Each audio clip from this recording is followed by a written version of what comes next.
नमस्ते दोस्तों, आप सबका स्वागत है आपके YouTube channel Nifty and stock predictions में। दोस्तों, एक स्टॉक आपके सामने मैं आज पूरा डिटेल में एनालिसिस करने वाला हूँ। वो स्टॉक में पोटेंशियल है क्या, आगे जाके कितना बढ़ सकता है, और बहुत सारे लोग अभी भी फंसे हुए हैं। बाकी स्टॉक्स एज कम्पेयर टू इस अच्छा परफॉर्म कर रहे हैं निफ्टी के साथ, लेकिन आईटी सेक्टर का एक स्टॉक है दोस्तों, टेक महिंद्रा। टेक महिंद्रा का इसमें कुछ भी परफॉर्मेंस दिख नहीं रहा है। पिछले 3 साल में, 2 साल में अगर आप देखोगे तो ये लगभग कितना परसेंट बढ़ा है। यहाँ से अगर आप देखोगे तो 31% इसने बॉटम बना है। यहाँ पे बॉटम बनने के बाद 30% इसने 3 साल में दिखाया लगभग, ओके, 2 साल में। तो as compared to other stocks अगर आप आईटी के देखोगे तो उनमें बहुत ही अच्छा राइज देखने को मिला है। यहाँ पे मैं आपको दिखाना चाहता हूँ इन्फोसिस। इन्फोसिस का देखिए, यहाँ पे इसने फॉल दिखाया था लगभग 60%, लेकिन इन्फोसिस ने खुद को कवर कर लिया 45%, मतलब 50% के आसपास इसने कवर कर लिया। उसके बाद टीसीएस ने तो पूरा कवर कर लिया फॉल। यहाँ पे देखिए, यहाँ पे मैं आपको फॉल दिखाना चाहता हूँ। ओके, यहाँ पे देखिए इन्फोसिस ने फॉल दिखाया था दोस्तों लगभग यहाँ पे 32%, और पूरा कवर करके 4% अप में। और एस सी एल टेक देखिए दोस्तों, एस सी एल टेक भी मैं आपको दिखाना चाहता हूँ। एस सी एल टेक यहाँ से फॉल दिया था लगभग 34%, पूरा कवर करके यहाँ पे आप देखोगे ऊपर 23% चल रहा है। उसके बाद विप्रो देखोगे दोस्तों, तो विप्रो में मैं आपको दिखाना चाहता हूँ, विप्रो ने फॉल किया था लगभग 50%, और अभी विप्रो ने खुद को कर लिया 25%। मतलब विप्रो और टेक महिंद्रा दोनों साथ में काम कर रहे हैं, ऐसा दिख रहा है। ओके, तो यहाँ पे हम टेक महिंद्रा का देखने वाले हैं। तो टेक महिंद्रा ने यहाँ पे फॉल दिखाया था 50% लगभग, और वहाँ से कवर किया 25% के आसपास। मतलब 25% स्टॉक ने बॉटम से सिर्फ रिकवर किया। जितना फॉल दिखाया था उतना भी नहीं कवर कर पाया as compared to other stocks of IT sector. तो यहाँ पे ऐसा क्या हो रहा है कि टेक महिंद्रा में कि जो हमें पता नहीं चल रहा है। इसलिए दोस्तों, अगर कोई स्टॉक अच्छा परफॉर्म नहीं कर रहा है, निफ्टी हर एक हायर लेवल्स पे क्लोजिंग दे रहा है, नया हाई बनाते हुए ऊपर जा रहा है। आज अगर आप निफ्टी देखोगे तो लगभग 23,000 के आसपास पहुंच चुका है। ओके, जब यहाँ पे मार्केट फॉल हुआ था तभी निफ्टी दोस्तों लगभग 18,000 के आसपास था, शायद से देखेंगे हम। यहाँ पे 5,000 पॉइंट निफ्टी ने यहाँ पे गेन किया, लेकिन स्टॉक फिर भी अपने आप को रिकवर नहीं कर पा रहा है। जहाँ से फॉल हुआ था वहाँ से कम नो प्रॉफिट नो लॉस में तो निकलना चाहिए, मतलब नो गेंस। लेकिन यहाँ पे इस लेवल तक टेक महिंद्रा आना चाहिए था, लेकिन नहीं आ पाया। उसी के रीजंस हम वन बाय वन देखें। दोस्तों, यहाँ पे मैं फंडामेंटल भी देखने वाला है, तो यहाँ पे आप लास्ट तक वीडियो ज़रूर देखें। हर एक फैक्टर हम यहाँ पे देखने वाले हैं। तो यहाँ पे टेक महिंद्रा का मार्केट कैप तो अच्छा है, सबको पता है। ओके, इसमें price to book value ratio देखोगे दोस्तों तो 4.76 है। अगर फंडामेंटल फैक्टर्स के हिसाब से देखोगे तो अभी भी ये थोड़ा नॉर्मल है, मतलब अंडर वैल्यूड नहीं है। उसके बाद प्लेज परसेंटेज 0 है, अच्छी बात है। इसका प्राइस टू अर्निंग रेशियो देखोगे दोस्तों तो लगभग 20 to 24 के बीच में है, हमेशा ट्रेड करता है। Okay, price to earning ratio अभी यहाँ पे स्टॉक पी देखोगे तो बहुत ही महंगा है, 44 चल रहा है। मतलब यहाँ पे समझ में नहीं आ रहा है, स्टॉक का वैल्यू इतना बड़ा नहीं है फिर भी यहाँ पे पी बढ़ रहा है, प्राइस टू अर्निंग वैल्यू।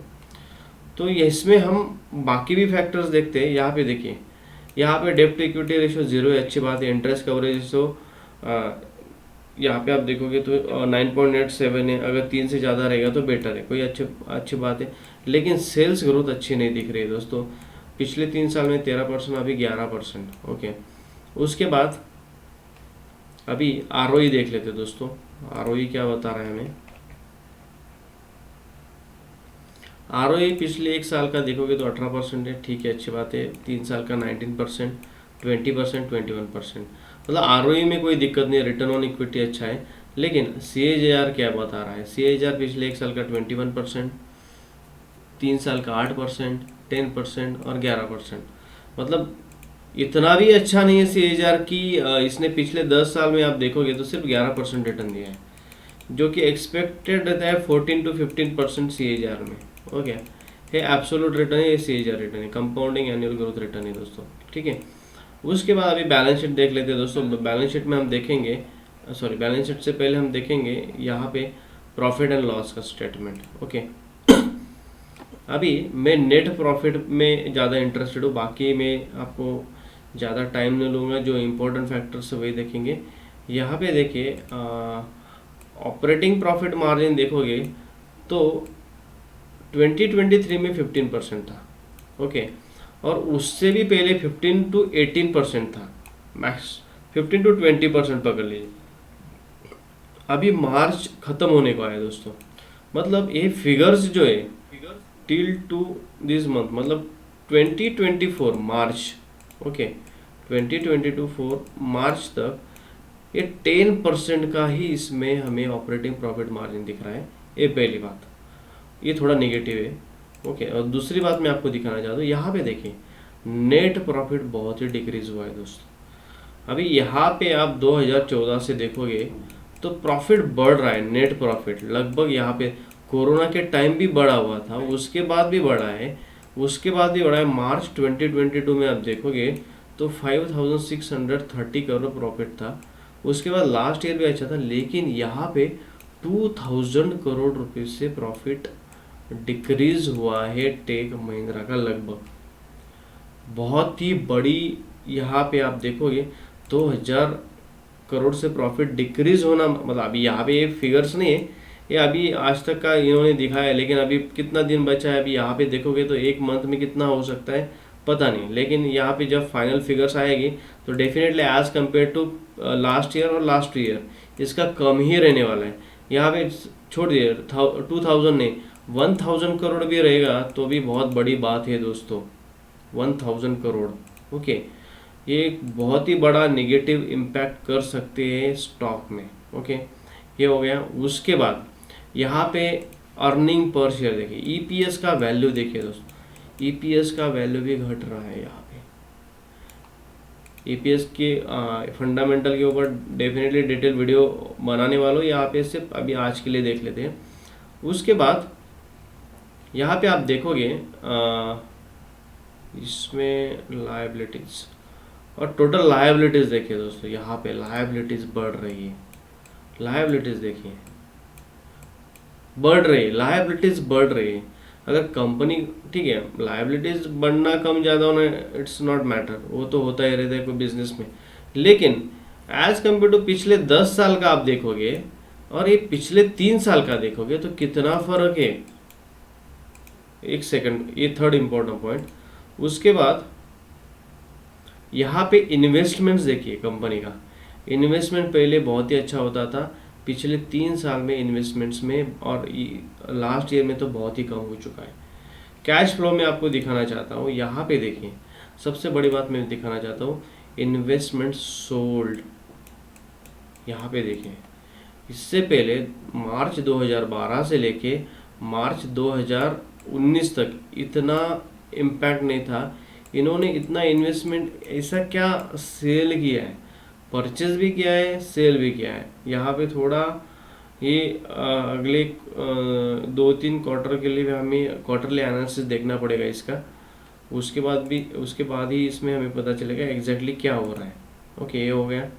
उसके बाद दूसरी बात शेयर होल्डिंग पैटर्न में आपको दिखाना चाहता हूँ। यहाँ पे देखिए FII ने क्या किया है, 2% से अपना स्टेक कम कर दिया है दिसंबर 2023 में। अभी आपको मार्च 2023 में देखना है कि इस स्टेक में और गिरावट देखिए और यहाँ पे कांस्टेंट है। उसके बाद DII ने यहाँ पे 1% स्टेक खरीदा, इन्होंने 2% स्टेक बेचा, इन्होंने लगभग 2% स्टेक खरीदा। ओके, लेकिन DII का पता नहीं मुझे, DII कभी भी निकल सकता है मार्केट में।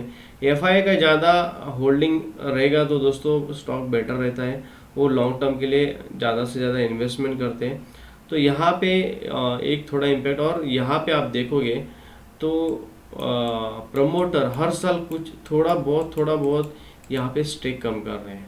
तो ये एक बहुत ही इम्पोर्टेंट बातें आपको बतानी थी फंडामेंटल एनालिसिस के थ्रू से, तो बता दिए। तो यहाँ पे फंडामेंटली हमने देख लिया, टेक्निकली देख लेते हैं दोस्तों। यहाँ पे देखिए अभी लगभग जून 22 से लेके स्टॉक ने, यहाँ पे आप देखोगे तो अगस्त 23 में, मतलब लगभग 1.5 साल के बाद यहाँ पे एक वीकली टाइम फ्रेम पे जाते हैं। ओके, 1.5 साल के बाद यहाँ पे ब्रेकआउट दिया, वापस नीचे आ गए, वापस ब्रेकआउट दिया, यहाँ पे वापस वही रेंज के नीचे आ गए। अभी ये जो इम्पोर्टेंट रेजिस्टेंस लेवल था वहाँ तक ये कैसे तो गया 1400 तक। ओके, वहाँ से वापस ये नीचे आ चुका है 1300 तक लगभग, यहाँ पे आप देखोगे। तो स्टॉक में हमें क्या करना चाहिए वो देख लेते हैं दोस्तों। इसको मैं अभी थोड़ा डिलीट मार देता हूँ। ओके, अभी इम्पोर्टेंट लेवल है 1400 के आसपास, जो कि ब्रेक करेगा स्टॉक तो डेफिनेटली 1600 और फिर 1800 हमें लेवल देखने को मिल सकते हैं। लेकिन अगर आप आज के टाइम पे देखोगे दोस्तों, निफ्टी आईटी का इंडेक्स बहुत हायर लेवल्स पे है, निफ्टी 50 बहुत हायर लेवल्स पे है। मतलब अगर मार्केट गिरेगा, आईटी सेक्टर गिरेगा, निफ्टी गिरेगा, तो स्टॉक डेफिनेटली गिरेगा। ओके, अभी ये अगर निफ्टी ने 10% भी यहाँ पे करेक्शन किया तो definitely IT sector, IT index में भी थोड़ा बहुत तो करेक्शन होगा ये 10% का, तो यहाँ पे स्टॉक वापस ये लेवल पे आएगा। मतलब बाकी स्टॉक्स अगर आप देखोगे तो वहाँ से 10% करेक्शन करेंगे, लेकिन उनमें इतना फर्क नहीं पड़ेगा। जैसे टीसीएस देख लिया, एसएल टेक देख लिया, इन्फोसिस देख लिया, लेकिन ये स्टॉक वापस इसका जो लो है वो लो के पास आ सकता है। ओके, क्योंकि दोस्तों यहाँ पे हमेशा याद रखिए, अगर कोई स्टॉक अच्छा परफॉर्म नहीं कर रहा है तो अगर मार्केट गिरता है तो सबसे ज़्यादा इम्पैक्ट वही स्टॉक पे होता है। ओके, तो यहाँ पे हम देखेंगे हमारी यहाँ पे एंट्री बन रही है या नहीं, लॉन्ग टर्म के लिए अच्छा है या नहीं। लॉन्ग टर्म के लिए तो मैंने दोस्तों यहाँ पे फंडामेंटली बताया है, तो उसी हिसाब से आपको देखना है दोस्तों। यहाँ पे एक अच्छा एक हायर हाई पैटर्न बना रहा था है। यहाँ पे देखिए, यहाँ पे एक लो बनाया, उसके बाद हायर लो बनाया, हायर लो बनाया, हायर लो बनाया, लेकिन ये हायर लो जो बनाया था इसको काट दिया। उसके बाद ये हाई बनाया, हायर हाई, हायर हाई, लेकिन यहाँ पे एक हायर हाई नहीं बना पाया, यहाँ पे लोअर हाई बना दिया और यहाँ पे लोअर लो बनाया। अगर स्टॉक को वापस ऐसे ही ट्रेंड कंटिन्यू करना है तो यहाँ पे एक लोअर हाई बनाएगा, वापस एक लोअर लो बनाएगा। तो मुझे ये स्टॉक कब पॉजिटिव दिख रहा है, जब तक ये प्रीवियस वाला हाई कटता नहीं दोस्तों। यहाँ पे अगर टेक महिंद्रा जिस दिन स्टॉक ये प्रीवियस हाई काटेगा इस लेवल को 1400 के ऊपर, एक स्ट्रॉन्ग कैंडल के साथ, स्ट्रॉन्ग वॉल्यूम के साथ हमें क्लोजिंग चाहिए। जिस दिन इस लेवल के ऊपर क्लोजिंग मिल जाएगा उस दिन स्टॉक भागेगा, बहुत भागेगा। लेकिन अभी इसने फिलहाल क्या कर दिया है, यहाँ पे ब्रेकडाउन दे दिया है। ब्रेकडाउन मतलब यहाँ पे तो अभी ये जो चैनल है, चैनल के अंदर काम कर रहा था, उस पर हैमर बनाई, उसका कंफर्मेशन भी मिल गया है। ओके, एक पॉजिटिव बात है। लेकिन अगर आप पैटर्न देखोगे लोअर हाई लोअर लो का, higher high lower, higher low higher high pattern आप देखोगे तो उसने ये ब्रेक कर दिया है, जो कि एक नेगेटिव साइन रहता है। लेकिन फिर भी अगर इस स्टॉक में हमें एंट्री लेना है तो एक अच्छा, अभी यहाँ पे एक हैमर बना है, उसका कंफर्मेशन मिला है, लेकिन आपका यहाँ पे रिस्क देखोगे तो कम है। तो अगर आपको यहाँ पे एंट्री लेनी है तो आपको क्या करना है, इसी लेवल के आसपास आप एंट्री ले सकते हो और यहाँ से आपका एसएल सिर्फ 3% का आपका एसएल रहेगा, 3% का, ज़्यादा नहीं। और यहाँ से आपका टारगेट रहेगा वापस 1400 तक, मतलब 1:3 आपको मिल रहा है। यहाँ पे 10% तक आपको मिल जाएगा अगर आपको एंट्री लेनी। और जिनको लॉन्ग टर्म में इस स्टॉक में एंट्री लेना है दोस्तों, वापस बोल रहा हूँ, लॉन्ग टर्म में जिनको एंट्री लेना है उन्होंने सिर्फ 1400 ब्रेक होने का वेट कीजिए। जिस दिन 1400 ब्रेक हो जाएगा दोस्तों ये लेवल, तो डेफिनेटली स्टॉक वापस 2000 के तरफ जा सकता है, क्योंकि यहाँ पे एक मेजर रेजिस्टेंस है, यहाँ से रिटर्न आए, यहाँ पे पोल एंड फ्लैग पैटर्न बन रहा है। अगर एक फ्लैग भी ब्रेक हो गया दोस्तों तो डेफिनेटली यहाँ से एक अच्छा मोमेंटम हमें टेक महिंद्रा में देखने को मिल सकता है। तो यहाँ पे टेक्निकली अभी फ़िलहाल तो वीक है, टेक्निकली हमें वेट करना है। फंडामेंटली भी वीक दिख रहा है, लेकिन शॉर्ट टर्म और स्विंग ट्रेडिंग के लिए आपको लेना है तो यहाँ पे मैंने लेवल्स और यहाँ पे एसएल और टारगेट बता दिए हैं। लॉन्ग टर्म जिनको लॉन्ग टर्म में खरीदना है, जिनको अपना खुद का कैपिटल ब्लॉक नहीं करना है, उनको वेट करना है 1400 लेवल का। जिस दिन 1400 लेवल मिल रही है ब्रेक हो जाएगा, उस दिन हमें अच्छा मोमेंटम देखने को मिलेगा। तो यहाँ पे बहुत सारे लोगों के क्वेश्चंस रहेंगे, सर 1400 अगर लॉन्ग टर्म में आप बोल रहे हो कि 1400 लेवल के ऊपर बाय करना है, अभी तो मुझे सस्ता मिल रहा है 1300 रुपये में, मतलब 100 रुपीज़ पर शेयर मुझे सस्ता मिल रहा है। दोस्तों हमेशा बोलता हूँ, सस्ते की कुछ कीमत नहीं रहती। यहाँ पे आपको सस्ता मिल रहा है, ओके। अभी सोच लीजिए, अगर मार्केट में गिरावट आ गई, सबसे पहले गिरेगा कौन? यही स्टॉक गिरेगा, ये वापस 1100 पे आ जाएगा, ओके। अभी यहाँ पे 1100 पे आने के बाद अगर ये वापस इसने सपोर्ट ब्रेक कर दिया, इन केस वापस ये सपोर्ट थर्ड टाइम इस लेवल पे आ गया, इन केस 1100 के लेवल के आसपास, तो डेफिनेटली 1000 के लेवल के पास जाने वाला है। तो मतलब क्या हुआ, अगर आपने यहाँ पे लॉन्ग टर्म के लिए इन्वेस्टमेंट किया तो आपका कैपिटल पूरा ब्लॉक हो जाएगा अगले कितने सालों के लिए मुझे पता नहीं। जिन्होंने यहाँ पे अभी यहाँ पे देखिए बहुत सारे लोग, अरे गिर गया, इतना सस्ते में मिल रहा है, ले लो भाई। किसी ने इधर लिया रहेगा 1200 के आसपास, पिछले 3 साल में 1200 के आसपास ही एक ट्रेड कर रहा था, मतलब कैपिटल ब्लॉक हुआ। मतलब पिछले 3 साल में ऐसे कितने स्टॉक्स रहेंगे जिन्होंने अच्छा मोमेंटम दिया रहेगा, वो स्टॉक्स में अगर हमने वो कैपिटल इन्वेस्ट किया रहता तो बहुत ही अच्छा रिटर्न्स वहाँ पे मिला रहता था। कैपिटल ब्लॉक नहीं करना है, एक अच्छा मोमेंटम का वेट करना है, अच्छा एक सेटअप का वेट करना है, जो कि ऑलरेडी मैंने बता दिया है। तो दोस्तों यहाँ पे हमने स्टॉक का एक डिटेल में एनालिसिस किया है। उसी हिसाब से अगर आपको कोई और स्टॉक का फंडामेंटल है, अगर as well as technical analysis चाहिए रहेगा, तो डेफिनेटली कमेंट बॉक्स में लिख के दीजिए, ट्राई करूँगा उसके ऊपर वीडियो बनाने का। दोस्तों अगर वीडियो अच्छा लगा है तो ज़रूर लाइक और सब्सक्राइब कीजिए और शेयर कीजिए। Thank you for watching.